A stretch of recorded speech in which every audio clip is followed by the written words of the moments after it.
जी, कल आप लोगों ने इसका डेप्रिसिएशन का टॉपिक स्टार्ट करवाया था और इसमें आपका ने कहा था डेप्रिसिएशन और IAS 16 ये दोनों कंबाइंड टॉपिक चलेंगे। आपका ने कहा था अगर आप मुझसे पूछे सिलेबस का पार्ट क्या है तो IAS 16 है, डेप्रिसिएशन नहीं है। लेकिन डेप्रिसिएशन के क्वेश्चन भी पेपर में आ जाया करते हैं और आगे 3-4 टॉपिक हैं जिनके अंदर डेप्रिसिएशन की बहुत ज़्यादा एप्लीकेशन आती है, तो अगर आप लोग उसको नहीं रिकॉल करते तो आगे प्रॉब्लम करता है। तो उस वजह से इन दोनों को मैं पैरेलल लेके चलूंगा ताकि साथ साथ ये दोनों चीज़ें आपकी होती जाएं, डेप्रिसिएशन वाला टॉपिक भी कवर होता जाए और IAS 16 भी। तो इस चैप्टर के अंदर आप लोगों को मैंने डेप्रिसिएशन के अंदर जो डेफिनेशंस यूज होती हैं उनसे स्टार्ट कराया था। तो कल सबसे पहले जो डेफिनेशन मैंने आपको लिखवाई थी वो थी प्रॉपर्टी प्लांट एंड इक्विपमेंट।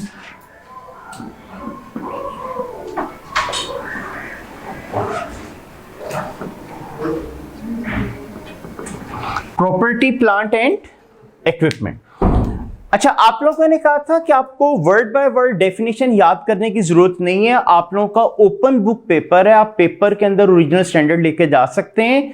अगर कभी इस तरह का कोई क्वेश्चन आ जाए तो वो आप आंसर वहां से खोल के लिख सकते हो, ठीक है। लेकिन अभी क्योंकि ये टर्म बार बार यूज होनी तो इनका मतलब पता होना चाहिए। अब मैं भी यहाँ पे जो वर्डिंग लिखूंगा ना ये 100% स्टैंडर्ड की वर्डिंग नहीं होगी, लेकिन 90-95% वर्ड मैंने वो स्टैंडर्ड वाले लिखे होंगे।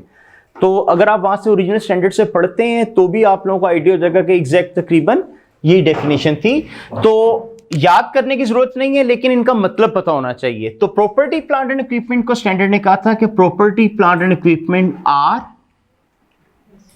Assets held for use in manufacturing process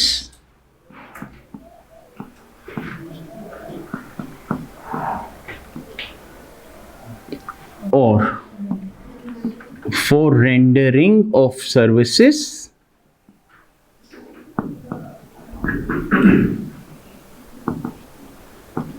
or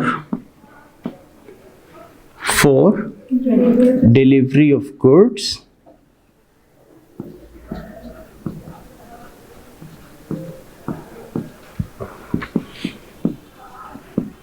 or for rental to others or for other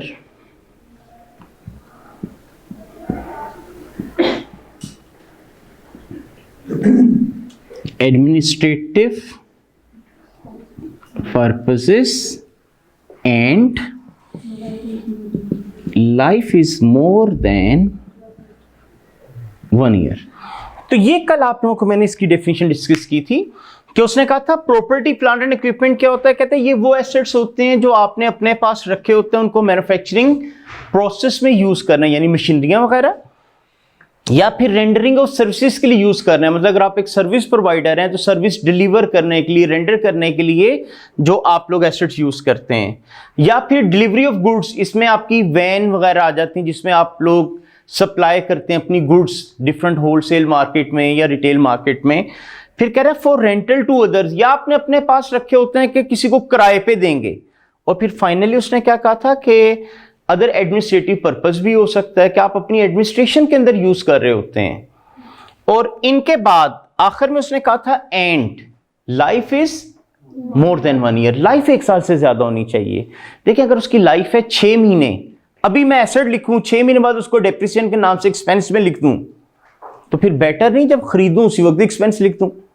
इसलिए स्टैंडर्ड ने कहा कि ये जो एसेट के तौर पे रिकॉर्ड होंगे इनकी लाइफ 1 साल से ज्यादा होनी चाहिए ताकि नंबर ऑफ ईयर्स में इसका आपको बेनिफिट मिल रहा हो।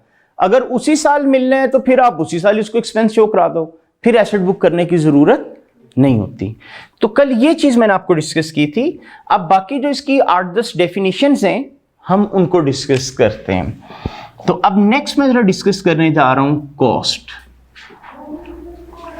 आपको मैंने कहा था वैसे तो कॉस्ट का मतलब होता है जितने का आप लोगों ने एसेट खरीदा, ठीक है। सिंपल लफ्जों में आप जितने का एसेट खरीद के लाए वो उसकी कॉस्ट है। लेकिन अगर हम स्टैंडर्ड के हिसाब से चलें तो स्टैंडर्ड ने कहा है कि कॉस्ट होती तो वो वैल्यू है जितने का आपने एसेट खरीदा, बट डिपेंड करता है कि आपने पेमेंट कैसे की, वो यानी नेचर ऑफ कंसीडरेशन पे डिपेंड करता है। आपने लॉ के अंदर कंसीडरेशन पढ़ी होगी, ठीक है, कि इन एक्सचेंज, इन रिटर्न आपने क्या दिया। एक पॉसिबिलिटी, मैंने आपसे मशीनरी खरीदी और आपको कैश दे के मशीनरी ले आया, मतलब 5 लाख रुपए आप लोगों को दिए और मैं मशीनरी ले आया, तो यहां पे मैंने कंसीडरेशन कैश में दी। दूसरी पॉसिबिलिटी, मैं आपको अपनी पुरानी मशीनरी दूं, साथ 2 लाख रुपए कैश पकड़ाऊं, नई मशीनरी खरीद के ले आऊं। अब इसे हम लोग कहते हैं ये बार्टर ट्रांजैक्शन है, इसमें कंसीडरेशन पार्टली इन कैश थी। दोनों सूरतों में एसेट की कॉस्ट कितनी बनेगी ये वेरी कर जाता है, इसलिए कॉस्ट के अंदर स्टैंडर्ड ने आपको गाइड किया, कह रहे ये तो डिपेंड करता है कंसीडरेशन के ऊपर, ठीक है। कंसीडरेशन मैंने आपको बता दिया कि इन एक्सचेंज आपने क्या दिया था, तो कह रहे कंसीडरेशन या तो होगी इन कैश या फिर बार्टर ट्रांजैक्शन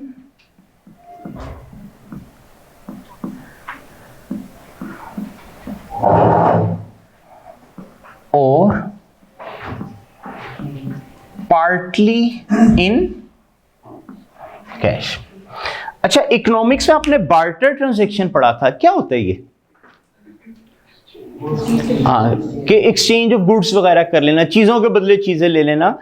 तो अब जैसे आपने पुरानी गाड़ी दी, साथ कुछ पैसे दिए, नई गाड़ी ले ली, ये भी बार्टर ट्रांजैक्शन है, ठीक है। इसको हम पार्टली इन कैश भी कह सकते हैं कि कुछ पैसे दिए, कुछ पैसों के अलावा किसी और एसेट की फॉर्म में चीज दे दी। अब स्टैंडर्ड कहता है अगर आपने कंसीडरेशन दी थी कैश में, मतलब मैंने आपको 5 लाख रुपए देके मशीनरी खरीदी, तो कहता है वो जो आपने 5 लाख दिया वही एसेट की कॉस्ट है। अगर मैंने 8 लाख देके मशीनरी खरीदी तो 8 लाख कॉस्ट हो जाएगी। मतलब अगर कंसीडरेशन है इन कैश तो कह रहे cost would be equal to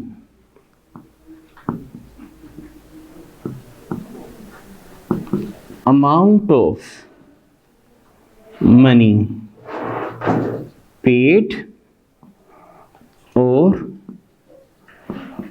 to be paid to acquire the asset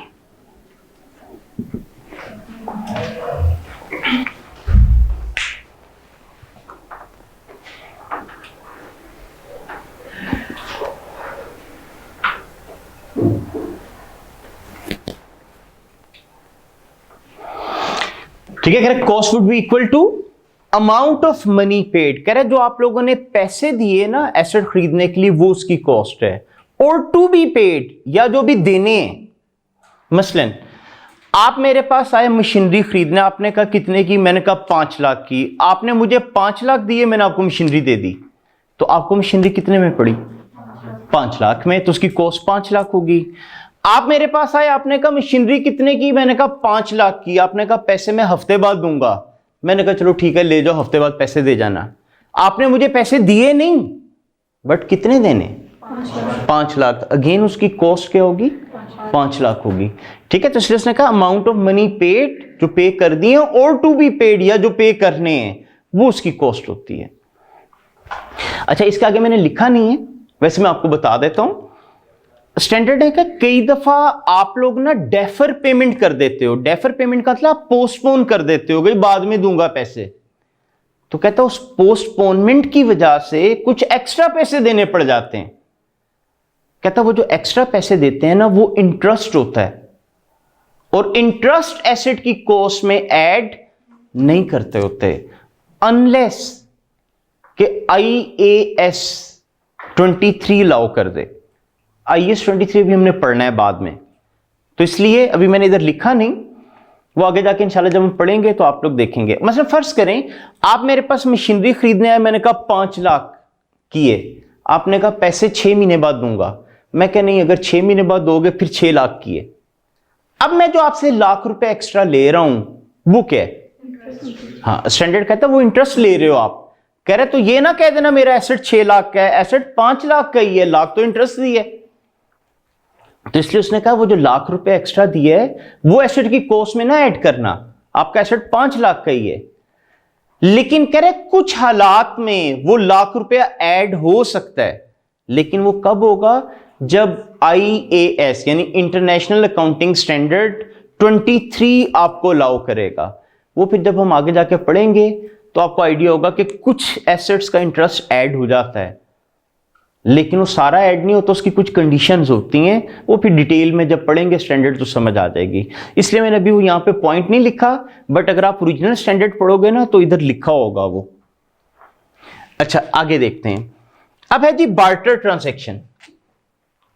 आपने अपनी पुरानी गाड़ी दी, साथ 5 लाख रुपए दिए और मुझसे नई गाड़ी ले गए। अब प्रॉब्लम यह है कि आपको नई गाड़ी कितने में पड़ी, उसकी कॉस्ट क्या है। तो अगर कभी बार्टर ट्रांजैक्शन होता है या पार्टली कंसीडरेशन आपने कैश में दी, पार्टली गुड्स की फॉर्म में दी, तो प्रॉब्लम आती नया एसेट कितने में पड़ा। तो स्टैंडर्ड ने आपको यह कहा है, कहता है आप देखो जो आपने अपना पुराना एसेट दिया उसकी क्या कीमत थी, यानी उसकी मार्केट में क्या कीमत थी। फर्ज करें आपने जो अपनी पुरानी गाड़ी मुझे दी उसकी मार्केट में कीमत थी 5 लाख, और इसके अलावा मुझे 2 लाख कैश भी देगे, तो इसका मतलब आपको नई गाड़ी कितने में पड़ गई, 7 लाख में पड़ गई। ठीक है, यानी 5 लाख जो आपने गाड़ी दी और 2 लाख जो साथ मुझे कैश दे दिया। तो ऐसी सूरत में स्टैंडर्ड कहता है कि cost would be equal to fair value of asset given up plus cash adjustment। जी लगा।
अच्छा अब कहते हैं अगर कभी बार्टर ट्रांजैक्शन हो जाता है तो ऐसी सूरत में आपने क्या करना है, cost would be equal to fair value of asset given up. Fair value का मतलब मार्केट वैल्यू।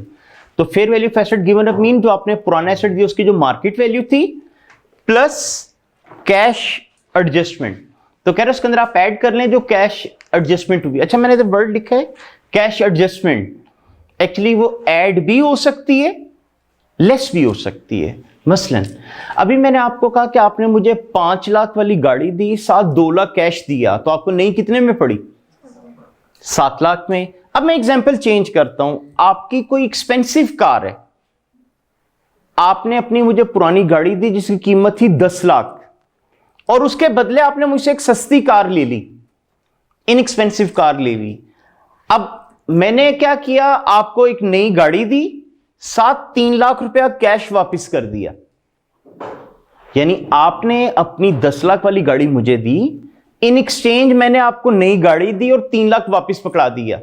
आपको नई गाड़ी कितने में पड़ी?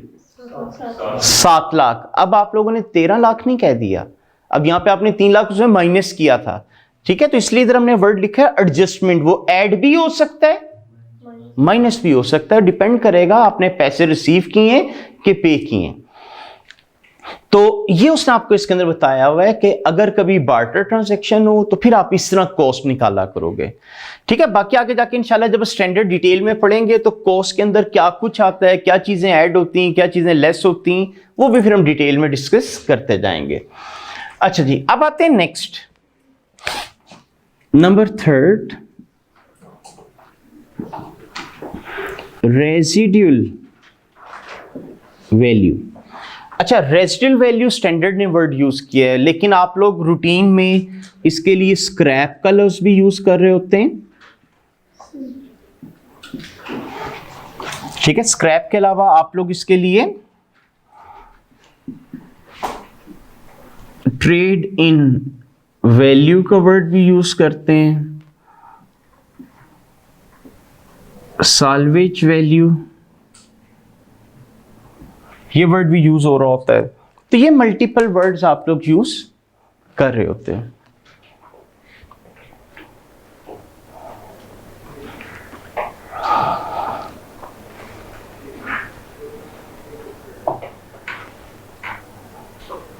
अच्छा, वैसे कोई आइडिया हो क्या चीज होती है ये?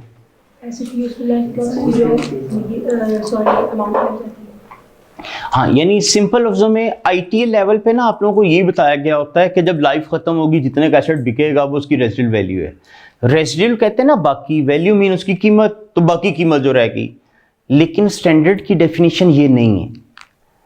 आप लोगों के पेपर के अंदर ना एमसीक्यूज भी आते हैं, और एमसीक्यू के अंदर उसने ना एक दफा ये डेफिनेशन डाल दी थी। मतलब एक जो भी आप लोगों ने बताई है उसने ये डेफिनेशन भी लिखी हुई थी, 2 इसके अलावा भी लिखी थी, एक सही वाली भी लिखी थी। उसने कहा था बताएं कौन सी डेफिनेशन है। तो इनिशियल स्टेज पे तो आपको कह दिया जाता है कि जब लाइफ खत्म होगी जितने का बिकेगा वो रेजिडुअल वैल्यू है। देखें, अगर एसेट आपने आज खरीदा, लाइफ खत्म होनी 10 साल बाद, तो इसका मतलब आप मुझे ये कहना चाह रहे हैं 10 साल बाद जो कीमत होगी, फर्ज करें मैं कहता हूं आज 10 लाख का एसेट खरीदा, 10 साल के बाद लाख का बिक जाएगा, तो आपके नजदीक उसकी रेजिडुअल वैल्यू कितनी बनी? 1 लाख। अब 1 लाख कीमत है 10 साल बाद, 10 साल बाद का लाख आज के लाख के इक्वल वर्थ रखता होगा? नहीं। तो इस हिसाब से तो उसकी प्रेजेंट वैल्यू निकालनी चाहिए। क्या आज तक आप लोगों ने कभी स्क्रैप की प्रेजेंट वैल्यू निकाली? नहीं, आप तो प्रेजेंट वैल्यू नहीं निकालते। एक्चुअली ये डेफिनेशन नहीं थी जो आप लोग पढ़ रहे थे, ठीक है। लेकिन वो सिर्फ वक्ती तौर पे हम लोग स्टूडेंट को ऐसे बता देते हैं कि चलो थोड़ी सी अंडरस्टैंडिंग तो हो जाए उसको। अगर आप स्टैंडर्ड की वर्डिंग देखें तो स्टैंडर्ड ने ये नहीं कहा 10 साल के बाद कितने का बिकेगा।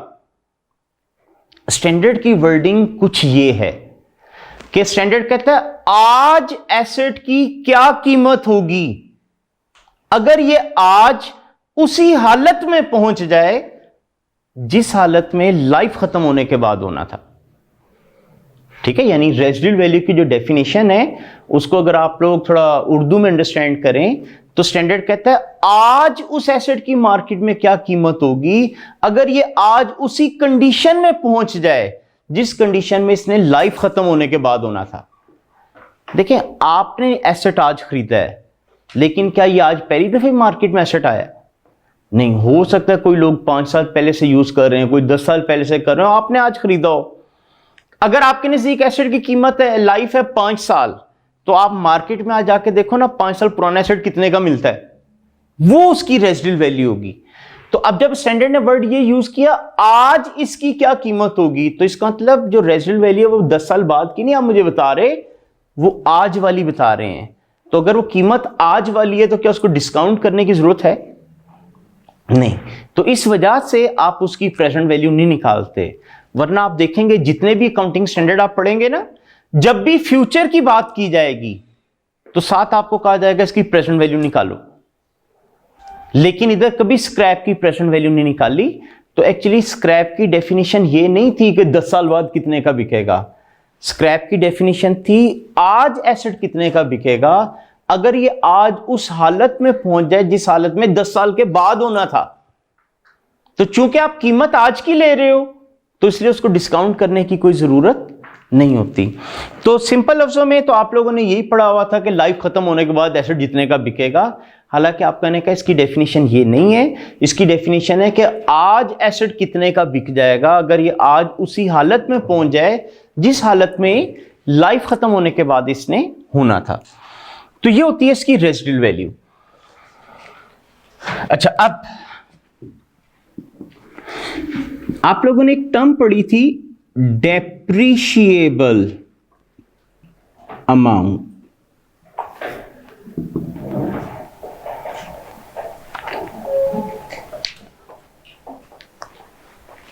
क्या फॉर्मूला होता था depreciable amount? Cost minus residual value. ठीक है, मतलब फर्ज करें एक एसेट मैंने 10 लाख का आज खरीदा और आपको मैं कहता हूं यार इसकी रेजिडुअल वैल्यू लाख रुपए है। इसका मतलब मेरे इस्तेमाल करने की वजह से इसकी वर्थ में कितनी कमी आ जाएगी। यानी 10 लाख आज खरीदा और आप कहने का इसकी रेजिडुअल वैल्यू लाख रुपए है, तो इसका मतलब जब मैं इसको इस्तेमाल करूंगा और इसकी लाइफ खत्म हो जाएगी तो नेट जो उसकी वर्थ बचेगी वो आज क्या बन रही है, लाख रुपया। तो मेरे इस्तेमाल करने की वजह से इसकी कीमत में कितनी कमी आई, 9 लाख। उस 9 लाख को हम कहते हैं डेप्रिशिएबल अमाउंट। यानी ये वो फिगर है जिसको ओवर द लाइफ आप लोगों ने डेप्रिशिएट करना है। तो इसका फॉर्मूला होता था कॉस्ट माइनस रेसिडुअल वैल्यू।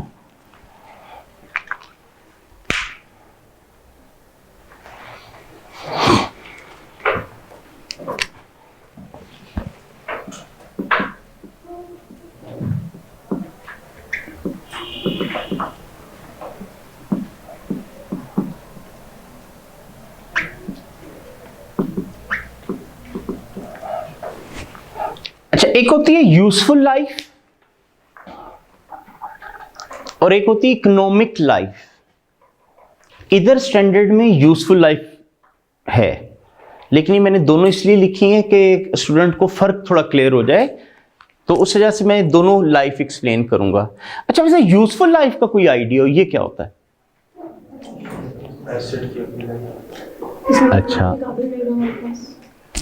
अच्छा, यानी इसका मतलब लाइफ अगर यूजफुल लाइफ खत्म हो जाए तो यूजलेस हो गया होता है एसेट हमेशा, या नहीं? मैन्युफैक्चरिंग का खर्चा बढ़ना शुरू हो जाता है यूजफुल लाइफ। अच्छा,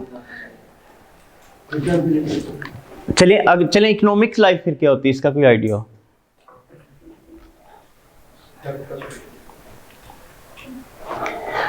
अच्छा, इन दोनों के अंदर ना फर्क है। अच्छा, एक तो स्टैंडर्ड ने याद रखें लाइफ ईयर्स में भी डिफाइन की है, लाइफ को यूनिट्स में भी किया हुआ है। मैं अभी ईयर्स के हिसाब से एक्सप्लेन करने लगा हूं। तो इन दोनों लाइफ में फर्क है। यूजफुल लाइफ स्टैंडर्ड कहता है वो नंबर ऑफ ईयर्स जितना अरसा एक सिंगल यूजर एसेट यूज करेगा। ठीक है, यानी वो नंबर ऑफ ईयर्स जितना अरसा एक सिंगल यूजर एसेट को यूज करेगा वो होती है इसकी यूजफुल लाइफ। फर्ज करें मैंने एक गाड़ी खरीदी, आपको मैं कहता हूं कि 4 साल इस्तेमाल करने के बाद मैंने गाड़ी बेच देनी है। मेरे लिए यूजफुल लाइफ कितनी है? 4 साल। क्या जब मैं 4 साल बाद गाड़ी बेचूंगा ये यूजलेस हो चुकी होगी? नहीं, जो बंदा खरीदेगा वो इस्तेमाल करेगा। जिस बंदे ने मुझसे खरीदी उसने कहा मैं भी 3 साल इस्तेमाल करके बेच दूंगा, उसके लिए यूजफुल लाइफ कितनी? 3 साल। जिसको उसने बेची उसने साल गाड़ी यूज की, गाड़ी यूजलेस हो गई, उस बंदे के लिए लाइफ कितना थी? 1 साल। तो यूजफुल लाइफ हर यूजर के हिसाब से डिफरेंट होती है। मेरे हिसाब से 4 साल थी, अगले के हिसाब से 3 साल थी, उसके अगले के हिसाब से 1 साल थी। तो यूजफुल लाइफ को स्टैंडर्ड ने डिफाइन कैसे किया, वो नंबर ऑफ ईयर जितना अरसा एक सिंगल यूजर उस एसेट को इस्तेमाल करेगा। मैंने 4 साल इस्तेमाल की, अगले वाले ने 3 साल इस्तेमाल की, अगले वाले ने 1 साल इस्तेमाल की। जबकि इकोनॉमिक लाइफ कहते हैं whole life of the asset, वो लाइफ जितना अरसा एसेट इस्तेमाल के काबिल रह सकता है। मैंने 4 साल इस्तेमाल किया, अगले ने 3 साल किया, कितने हो गए 7, उससे अगले ने 1 साल इस्तेमाल किया और गाड़ी यूजलेस हो गई। इसका मतलब 8 साल उसकी इकोनॉमिक लाइफ थी। तो इन दोनों में फर्क है यूजर का, इसमें सिंगल यूजर की बात करता है, इसमें नंबर ऑफ यूजर्स की बात की जाती है। IAS 16 में सिर्फ यूजफुल लाइफ की डेफिनेशन है, ये IFRS 16 में है। ये तो मैंने भी डिफरेंशिएट करना था इसलिए मैंने इकट्ठा लिखवा दी है, वरना स्टैंडर्ड में आपको खाली ये वाली मिलेगी। तो यूजफुल लाइफ का मतलब था जितना अरसा एक सिंगल यूजर एसेट को यूज करेगा। ठीक है, जैसे मेरे लिए 4 साल थी, अगले वाले के लिए 3 साल थी, अगले वाले के लिए 1 साल थी। जबकि इकोनॉमिक लाइफ का मतलब होता है whole life of the asset, कि जितना अरसा नंबर ऑफ यूजर उस एसेट को यूज कर सकेंगे। तो 4 + 3 + 1 8 ईयर उसकी इकोनॉमिक लाइफ थी। अच्छा, आपका ने कहा था स्टैंडर्ड ने लाइफ को ईयर्स में भी डिफाइन किया है, यूनिट्स में भी किया है। मसलन अगर गाड़ी की एग्जांपल लूं, अभी मैंने आपको क्या कहा था, मैं गाड़ी कितने अरसे बाद बेचूंगा, 4 साल, तो इसकी लाइफ थी 4 ईयर्स। अब मैं स्टेटमेंट चेंज कर रहा हूं, आपको मैं कहता हूं 1 लाख किलोमीटर चलाने के बाद गाड़ी बेच दूंगा। अब उसकी लाइफ क्या है, 1 लाख किलोमीटर। मेरी मर्जी में महीने में पूरे कर दूं, मेरी मर्जी में 10 साल लगाऊं लाख किलोमीटर चलाने पे। ठीक है, अब यहां पे उसकी लाइफ ईयर्स के हिसाब से नहीं होगी, किलोमीटर्स के हिसाब से होगी। ठीक है, तो इसलिए लाइफ स्टैंडर्ड ने कहा है ईयर्स में भी हो सकती, लाइफ यूनिट्स के हिसाब से भी हो सकती है। ठीक है, इसी तरह अगर मशीनरी की बात कर लूं, मैं आपको कहता हूं यार मशीनरी 5 साल बाद बेच दूंगा, तो उसकी लाइफ कितनी होगी, 5 years.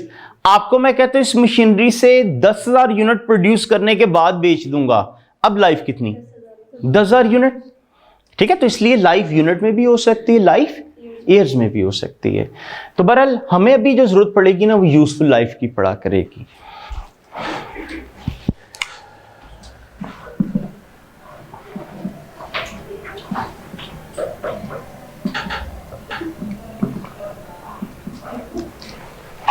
Depreciation,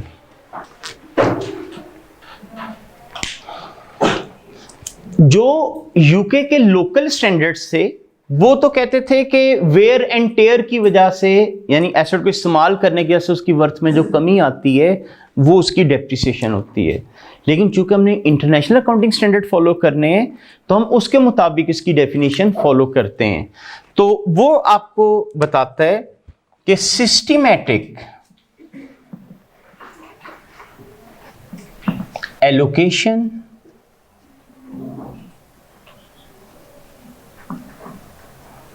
of depreciable amount of an asset over its useful life.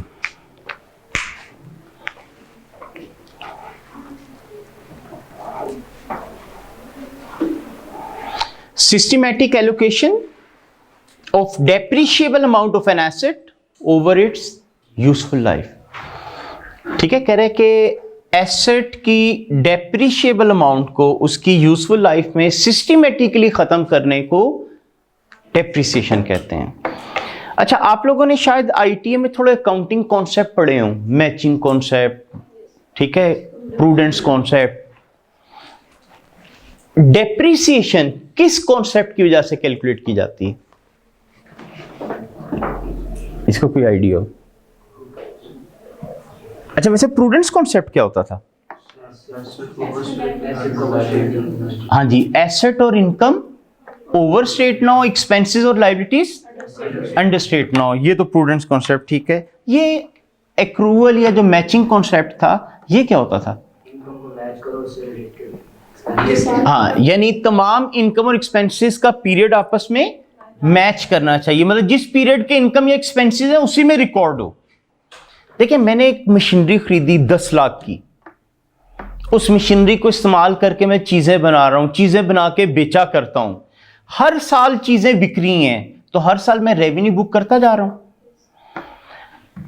5 साल के बाद मशीनरी की लाइफ खत्म हो गई। जैसे ही लाइफ खत्म हुई तो मैंने मशीनरी को बेच दिया लाख रुपए में। 10 लाख की खरीदी, लाख की बिकी, तो क्या मुझे यह कहना चाहिए मुझे 9 लाख का नुकसान हो गया? और क्या उस लॉस को मैं 5वें साल का एक्सपेंस शो करा दूं? नहीं, ये तो मिसमैच हो जाएगा। ये 9 लाख की जो कमी उसकी कीमत में आई है, ये आखिरी साल में तो नहीं आई, ये तो उसको थ्रू आउट में यूज करता रहा और उसकी कीमत में कमी आती रही। तो फिर हम लोग क्या करते हैं, मैचिंग प्रिंसिपल को फॉलो करते हुए हम लोग कहते हैं हर साल आप एसेट की कुछ अमाउंट डेप्रिसिएशन के नाम से एक्सपेंस आउट करते रहो, ताकि वो जो 9 लाख की कमी एकदम से लॉस शो कराना है आखिरी साल में जाके, वो ओवर द 5 ईयर थोड़ा थोड़ा करके बुक होता जाए। तो इस वजह से अगर कभी एग्जामिनर आपसे एमसीक्यू में पूछ ले कि डेप्रिसिएशन किस प्रिंसिपल की वजह से क्रिएट की जाती है, तो ये मैचिंग प्रिंसिपल की वजह से होती है। ठीक है, तो ये मैचिंग प्रिंसिपल की वजह से हमें रिकॉर्ड करना पड़ती है।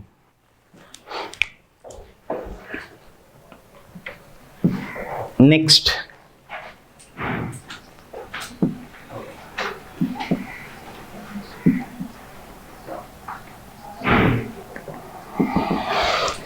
Carrying amount.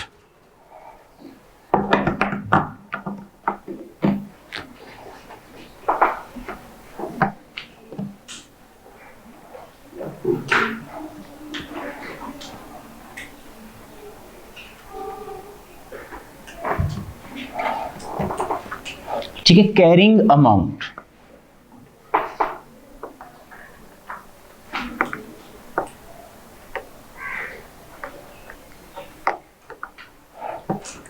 जिसको आप लोग नेट बुक वैल्यू भी कह देते हैं। ठीक है, स्टैंडर्ड ने वर्ड कैरिंग अमाउंट का यूज किया है।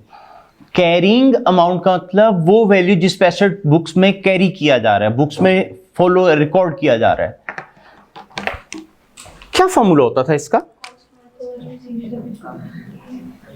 Cost minus accumulated depreciation minus accumulated impairment losses.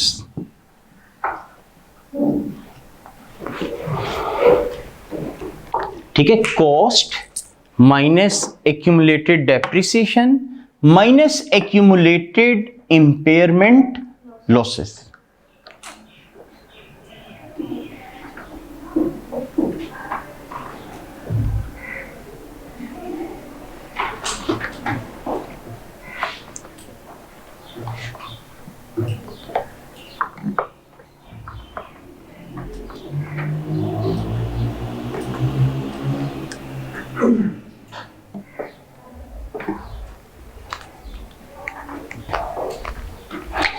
अच्छा, अब एक्यूमुलेटेड डेप्रिसिएशन ये क्या होती है? हाँ, आज तक जितने भी डेप्रिसिएशन ले चुके होते हैं उसका सम। अच्छा, इधर एक नई टर्म यूज हो गई, इम्पेयरमेंट लॉसेस। अच्छा, आप लोगों को पता है कि हम हर साल एसेट्स को डेप्रिशिएट करके लिख रहे होते हैं, उसकी वैल्यू को कम कर करके लिख रहे होते हैं। क्या जरूरी है उस एसेट की वैल्यू में कमी ही आ रही हो? नहीं, कई दफा इंक्रीज भी आ सकता है, और यह भी जरूरी नहीं कमी आ रही हो तो उतनी आ रही हो जितनी आप मुझे कह रहे हो। फर्ज करें आपने 10 लाख की मशीनरी खरीदी, हर साल लाख रुपया डेप्रिशिएट कर रहे हैं, तो 2 साल में कितना डेप्रिशिएट कर दिया? 2 लाख। तो आपने किताबों में एसेट की कीमत क्या लिख दी? 8 लाख। ठीक है, अब हो सकता है वाकई एसेट की कीमत 8 लाख हो सकता है 11 लाख होगी हो, ये भी तो है ना कि शायद 7 लाख होगी हो। अब एसेट की एक्चुअल कीमत तो 7 लाख, आप किताबों में लिखो 8 लाख, तो आप लोगों ने तो एसेट ओवरस्टेट कर दिया। तो इसका मतलब वो जो लाख रुपए से आपने एसेट ज्यादा लिखा हुआ है, इससे प्रूडेंस कॉन्सेप्ट के अगेंस्ट चला गया, एसेट ओवरस्टेट हो गए। तो उस प्रूडेंस कॉन्सेप्ट को फॉलो करते हुए हम कहते हैं नहीं, ये जो ₹1,00,000 आपने ज्यादा लिखा है इसको राइट ऑफ करो। किस नाम से उसको हम बुक करते हैं? Impairment losses. आप लोगों के सिलेबस में ना IS 36 का नाम ही इंपेयरमेंट लॉसेस है, वो भी आपके सिलेबस का पार्ट है, वो भी हमने पढ़ना है। तो उसके अंदर जाके हम इसको डिटेल में पढ़ेंगे, लेकिन अभी क्योंकि इधर टर्म यूज हुई है तो मैं इसको थोड़ा सा एक्सप्लेन कर देता हूं।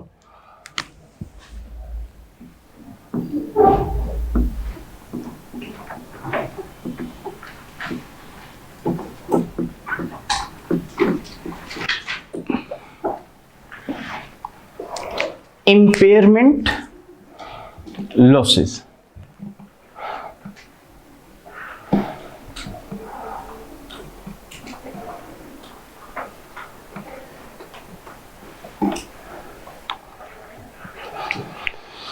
Impairment losses.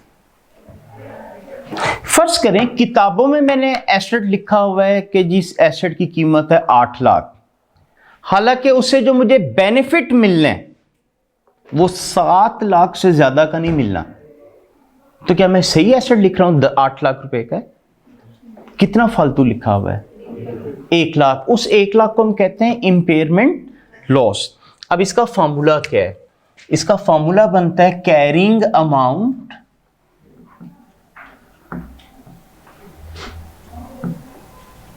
Minus recoverable amount, इनका जो पॉजिटिव डिफरेंस होगा, ठीक है, इनका जो पॉजिटिव डिफरेंस होगा। क्या मतलब पॉजिटिव डिफरेंस?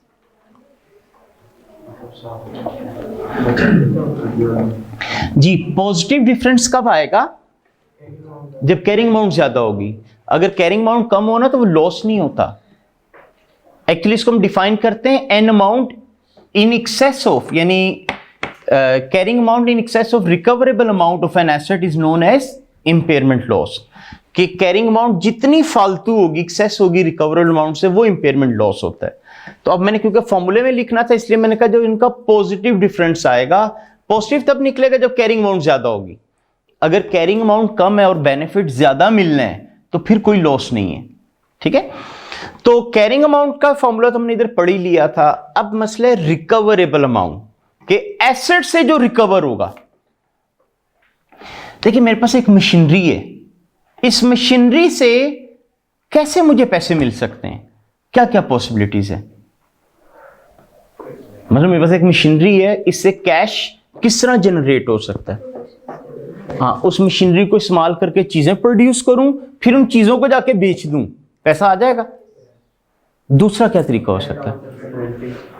हाँ, मशीनरी को ही बेच डालूं, वो इकट्ठा ही पैसा निकल आएगा, ठीक है। तो इसका मतलब मेन एसेट से बेनिफिट किस किस तरह आ सकता है? या उसको इस्तेमाल करके या उसको बेच के। अगर आपने जैसा भी किसी ने कहा ना किराए पे दे के, तो वो भी इस्तेमाल करना ही होता है। मतलब वो आप इस्तेमाल नहीं कर रहे, आपने किसी को राइट दे दिया। इसका मतलब एसेट से जो अमाउंट रिकवर होगी वो दो हालात में हो सकती है, या उसको इस्तेमाल करके तो या उसको बेच के।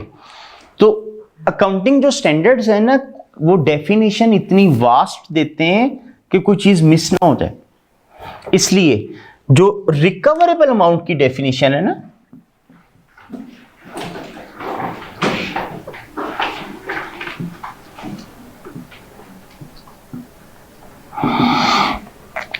स्टैंडर्ड कहता है इट इज हायर ऑफ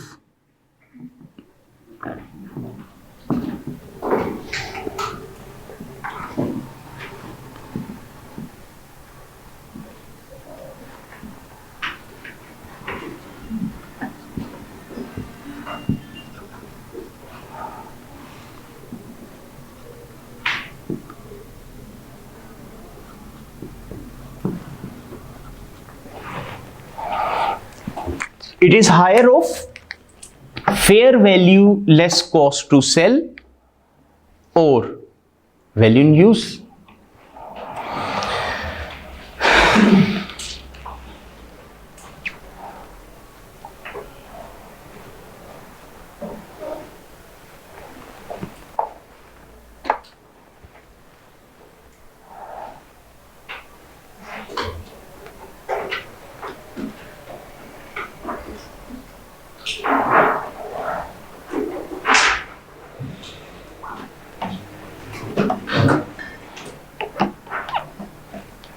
जी, तो fair value less cost to cell.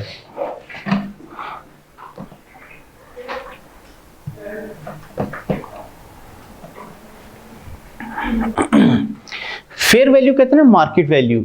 आपने मुझे कहा था एसेट से बेनिफिट किस किस तरह आ सकता है, बेच के या इस्तेमाल करके। बेचूंगा तो मार्केट वैल्यू पे बिकेगा ना,